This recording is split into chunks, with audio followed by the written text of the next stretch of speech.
Hello everybody, my name is Deku Games and welcome to South Scrimshaw, Part 1. This is basically a playable documentary of sorts about, I'm pretty sure, like an alien ecosystem, specifically around an alien whale? I'm pretty sure. I've never played this before. I saw some stuff on YouTube and I was like, I gotta play this.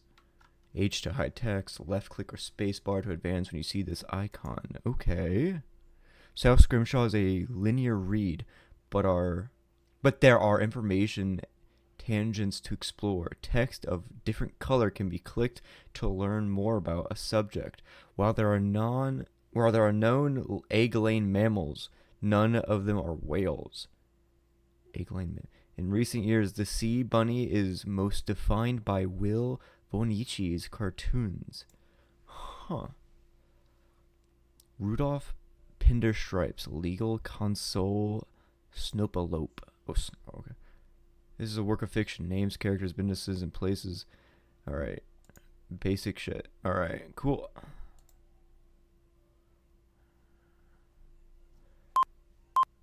Quantum transmission. GA-12 general audiences plus 12 educational content. Pending clearance. Admin Region 2. Studio Mongoose.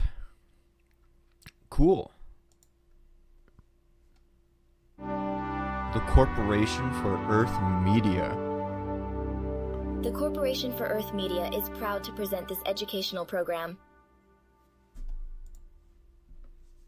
Produced in conjunction with the frontier scientists, engineers, and artists of the Kronos 7 expedition. As in the Greek god? South Titan. Scrimshaw is made possible through the support of viewers like you. Okay. Thank you. Very much documentary feel. I think I'll just do part 1 today, or chapter 1 today. Birth. Ooh. We're in the placenta. Hot sunlight shines through the veined membrane of an aquatic egg. Okay. It was once carried in deeper, cooler waters of a more northern latitude. Now it bobs freely in a subtropical shallow. The consciousness dawning inside is prodded alert in discomfort. It is a male whale calf, stirring with a newfound awareness of body. This pod has held him for 17 months, nurtured his development from a single fertilized cell. Now it can no longer support his life. The inflow of nutrients and oxygenated blood has ceased. A once comfortable cradle now pinches at his enlarged form. Pushed onto his own faculty, a suffocating urge to thrash wells up inside him. Yet he hesitates. A song booms from the world outside. Certainly sounds like it's booming. Mama! The powerful low frequency vibrates through his whole body. With the certainty of deep imprinting, the calf knows who is calling. It is his mother. She is on the other side. He must join her. He must join her. The shell containing him is now only a brittle husk, swollen with waste material and straining at the seams. Clumsy first movements form the start of the calf's motor awareness. The egg is evolved to rupture open along a central seam. A few thin cartilage bands are all that retain him. One more forceful effort and he will escape.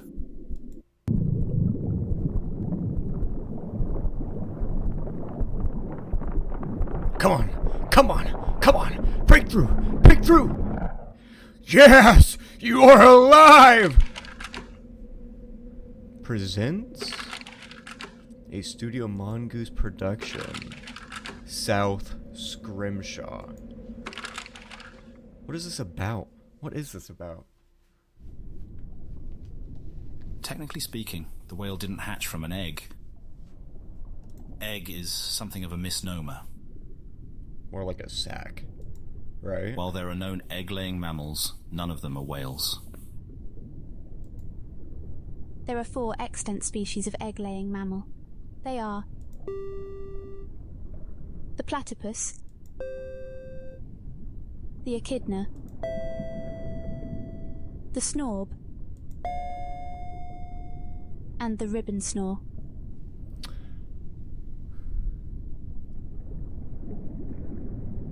Huh. Okay. Ribbon snarl looks cool. Platypus and echidna kinda boring in comparison, not gonna lie. This whale species has a placental connection to the mother while developing. Birthing shell is the term currently favoured in scientific journals when discussing this style of external womb. The outer cartilage folds backwards, shrinking the space inside and expelling the contents outwards, creating pressure against the inner membrane until it finally pops.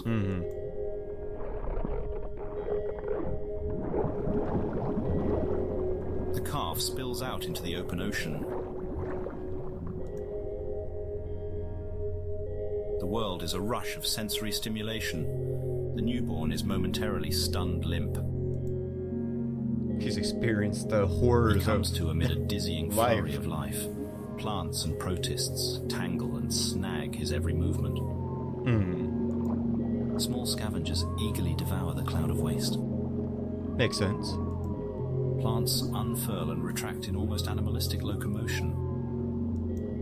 Foliage clings to the calf from above.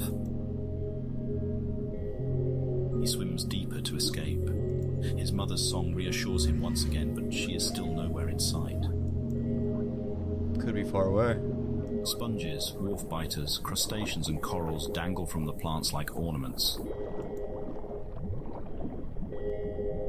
Plant is not a misnomer. These are true plants. I'm glad we covered that one so up. much else in biology, the origin of plants can be traced back to the water. Albeit those early ancestors were far less complex than what we see today. As will be explained later, marine environments impose steep challenges on plants. Yeah. It was once upon land freed from the burdens of an aquatic life that plants could more readily diversify and form. Yes. And it was also after that great proliferation of flowering species that some plants found it more favourable by the water and eventually returned to the seas. They are, in that sense, like whales. I see the theme. Kind of connecting everything back to whales. Something solid grabs from below. His descent is halted.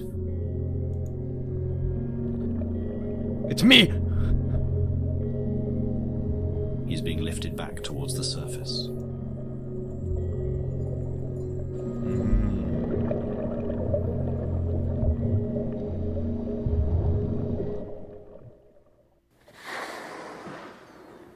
The calf breaches, filling his lungs with their first breath of air. Ooh, little island?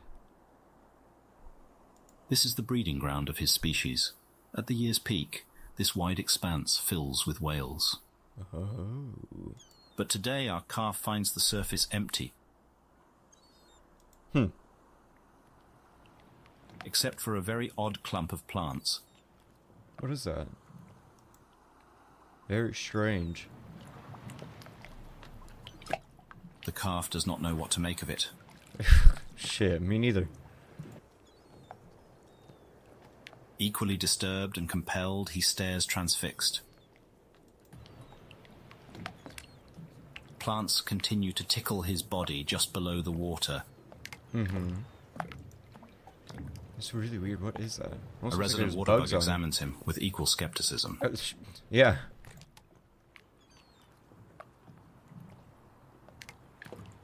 Sudden movement atop the leafy mass catches his eye. A person? A seagull? Seagull. Maybe that's not a seagull. It's gonna turn around. It's like a fucking monster.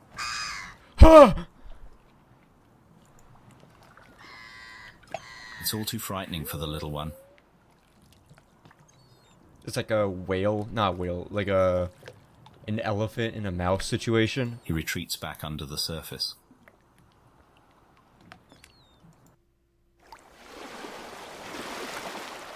His overpowering instinct is to nurse, but he cannot. His exhaustion mounts and fear seizes him. I too have an instinctual urge of sucking titty.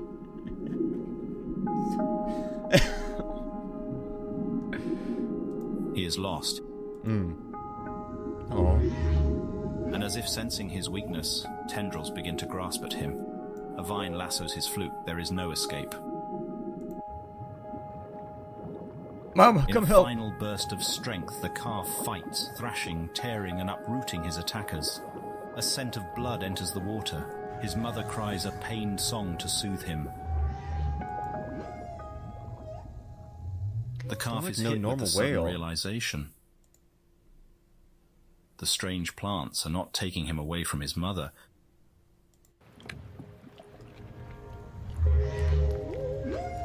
Strange plant is his mother. The strange plant clod is his mother.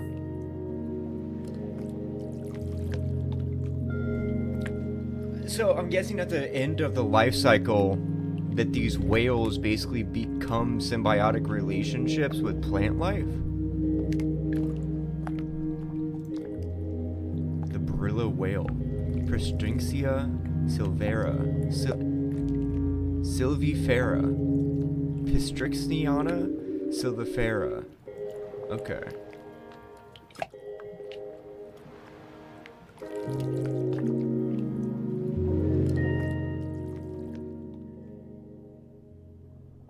Interesting. Anatomy. Okay. What evidence remained of this year's Brillo breeding season has long since been swept away.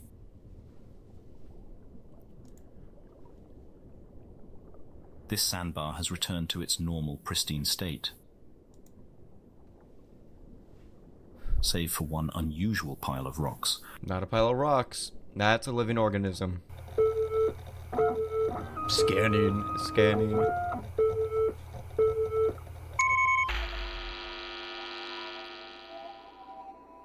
This is a stone dog.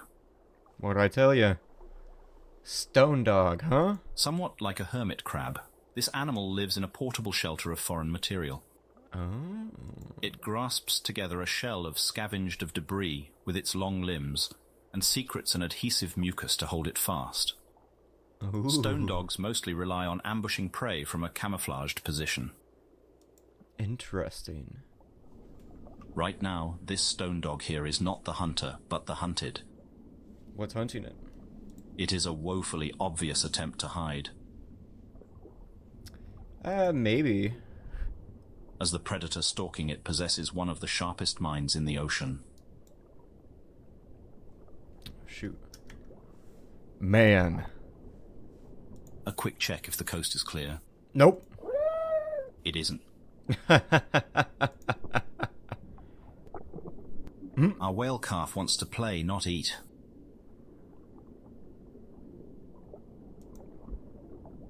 But from the stone dog's perspective, there's little difference.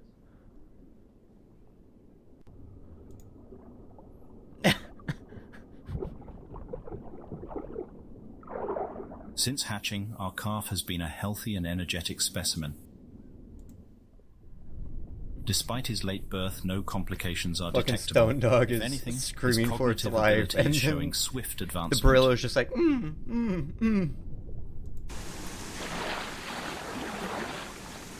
He is very fond of holding his fluke above the water surface. Scattered showers are currently moving through the area. The calf has been emerging frequently for visual inspection since the rain began. He seems very interested in the weather above. The long call reminds him not to stray too far. I'm really Brillos have interested surprisingly in this. keen vision above the water. The calf is quickly able to spot his mother. This is the farthest distance he has travelled from her. It is more than twice that of yesterday. Oh, shit. Today was quite an adventure. Now, reminded of his mother, all this bravery seems to evaporate. He is suddenly anxious to be at her side. He will bring her any interesting objects discovered while exploring. Stone dog?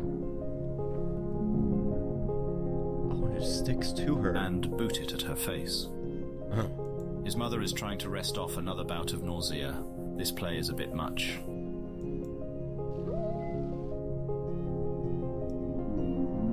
But these discomforts are trivial to the bond between mother and child. This is Our very neural interesting. interface even shows a measurable relief in her symptoms during these interactions. Oh. The calf's carefree play is training for future hunts and the essential skills of survival. But it will be some time before he has to worry about earning meals on his own. He can just pick off of her, right? His Oh, mother's he can nurse. long, prehensile udders reach him through the thorny bramble. The milk he nurses on is thick as yogurt. Calves subsist on this fat-rich diet for 2 years, building up an insulating layer of blubber and the bands of spongy tissue for other organisms to burrow into. Okay, so I am correct. That's what I thought. Here we arrive at what truly makes a Brillo whale such a remarkable specimen for study. Symbiosis of unrivaled complexity and variety. I was right. Here we arrive at what symbiosis of unrivaled complexity. This female was initially selected for study due to her exquisitely beautiful exterior. The mammal is almost totally concealed within the undulating botanical mass. In cross-section, the distinction between whale and passenger is more visible.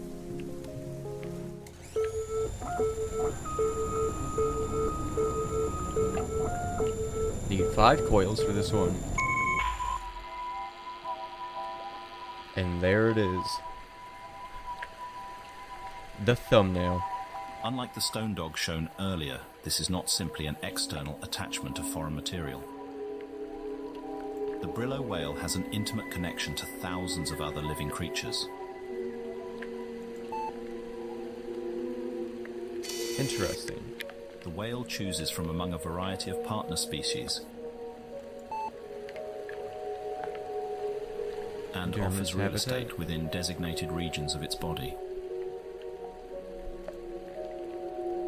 An inner membrane draws the line between the welcome cohabitation space and the whale's vitals. Kind of reminds me of humans and how we have like very complex gut biomes with bacteria, or even like the mitochondria and so on. Because at one point the mitochondria was a different like specimen. This unusual arrangement raises several questions, the first of which we will address. What is the benefit of living on a whale? You get to move around. To help us illustrate the principle, we will be assisted by a sea bunny, or sea bun, to use its more common nickname. While each species has its own unique adaptation to this niche lifestyle, we can create several broad categories of benefits such evolution aims to harness. Moving through water takes energy. It is far easier to travel great distance when someone else is doing the swimming. Yeah. Simply hitching a ride can be greatly beneficial. For example, one species of crab only lives on Brillo whales every other generation and uses whale transportation to greatly expand its range. Unless one is the apex predator, the threat of being eaten is an ever-present reality. If one lives as a potential meal, it is very important to be the least desirable, most difficult of meals.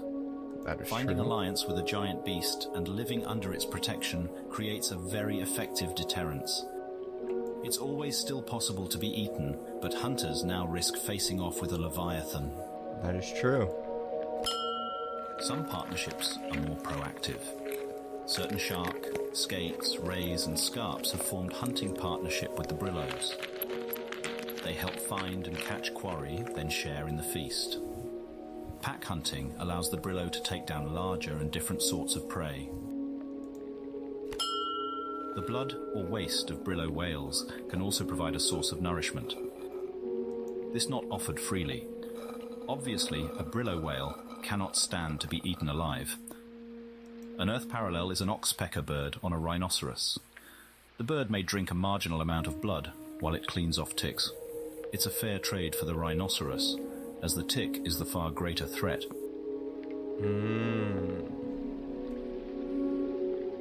So too will a brillo whale expend blood in a beneficial relationship. In several instances, living on a brillo has evolved into part of an organism's life cycle, and the specific conditions regulated in a brillo's body are required for a new generation. Huh. So this isn't on Earth, but they're using terminology of Earth to then name new species. Okay, it makes sense. That's kind of like what would happen anyway. We were to find, say, like whales on a different planet that weren't whales, but like looked like whales, we would call them whales. We wouldn't call them huales or like like an alien word. In some cases, this goes even further. With the biology of the two species becoming so enmeshed, it is unclear where one ends and the other begins. But these instances are rare. Our research team is very interested if these extreme cases represent a functioning system, or the pathological eventuality to such complicated arrangements. All of these riders taking in small amounts adds up to a great expense for the host. This prompts the obvious next question. What does the whale stand to benefit from this arrangement? This is more complicated to respond to. There seems to be as many answers as there are brillo whales, as there is spectacular variety among brillos. For now, let us approach the answer with specific examples from this mother. The most prominent feature along her body is the wide variety of photosynthesizing organisms. The whale is, of course, not an autotroph producing her own energy from sunlight. Oh, I was actually about to ask. I was going to be like, is she gaining energy from this photosynthesis of all the plants on her? Come on. But the specialized sea flora pays rent by sharing some of their sugars into her blood. When light is low, roots ferment, and alcohol is also created as a byproduct. So she's getting crunk constantly. Certain plants near her head also act as fishing lures, drawing food to her maw. While she may occasionally swim deeper, a partially plant-subsidized life has locked her within the photic zone, the upper aquatic layer where enough sunlight can sustain the leaves.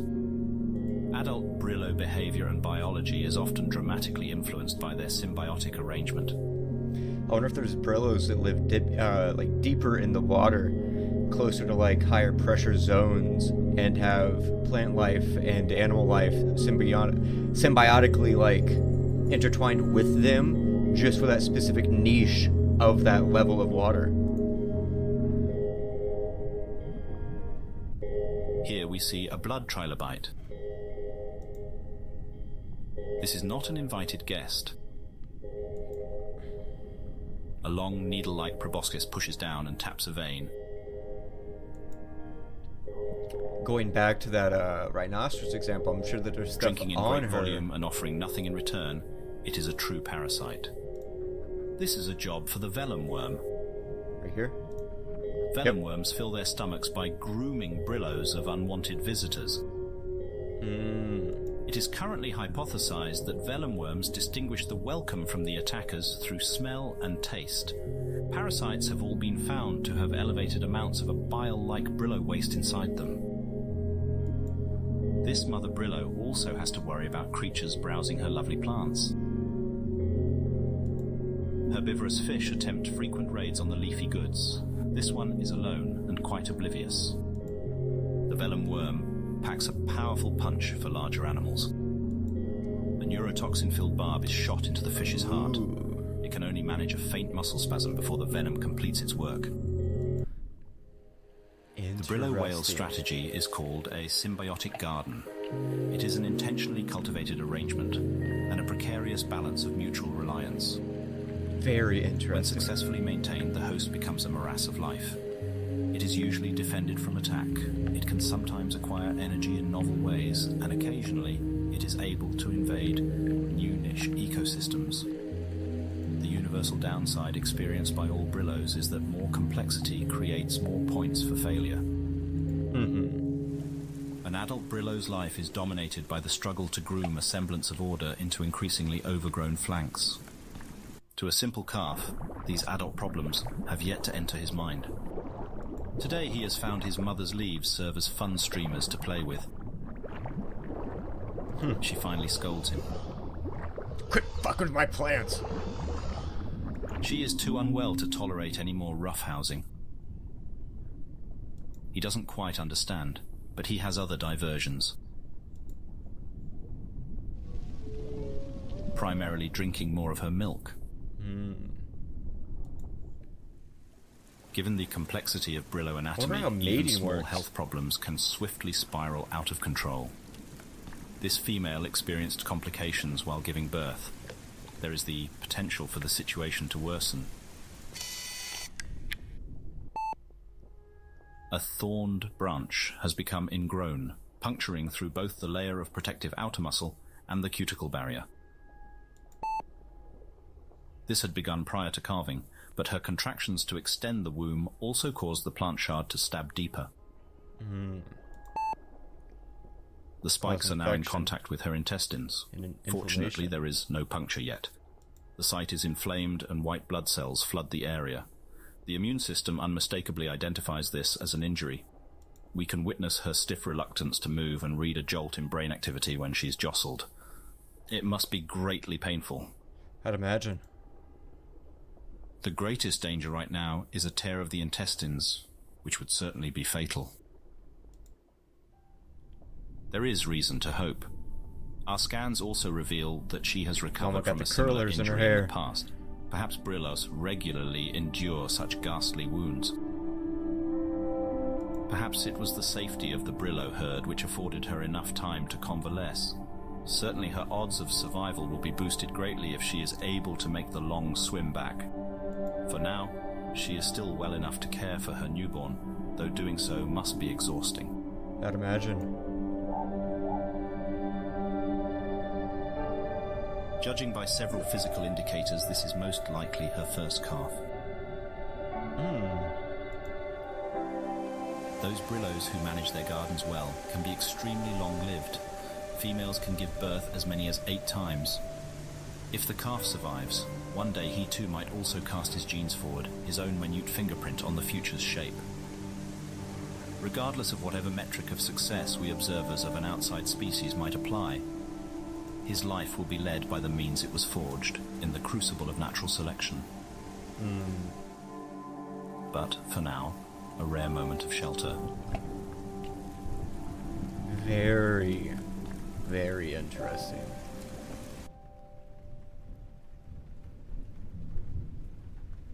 Chapter 3?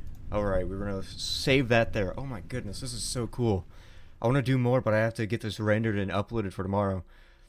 Or for today. Today's upload. But, man, this is so cool. I'm a huge, like, science geek and nerd. So, like, seeing this kind of stuff just tickles my brain cells in just the right way. I love seeing this sort of stuff. Especially, like, with, like, speculative evolution. It's so cool. A lot of things don't usually go this in-depth into, like, biological or biome niches and environmental niches and so on. But this is such an interesting, clever way of doing things. Especially taking something that's similar to Earth and then putting it into this context or being like, this is an alien species. It's so cool. Okay, let me save here. But thank you all so much for watching. If you enjoyed, please leave a like down below. And while you're down there, let me know your thoughts on Scrimshaw or South Scrimshaw. Like, have you played through it?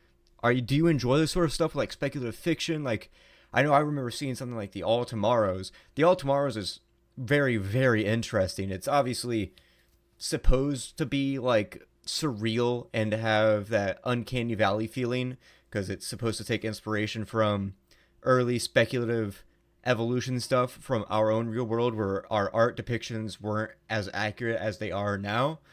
But this definitely seems to be taking a more modern approach to that, of like, what is the modern biology and scientific field, and then putting that into speculative evolution. It's so cool. But while you're down there, click subscribe and hit the bell to be notified of the next episode of South Scrimshaw, which will probably get through chapter 3 and 4 next time.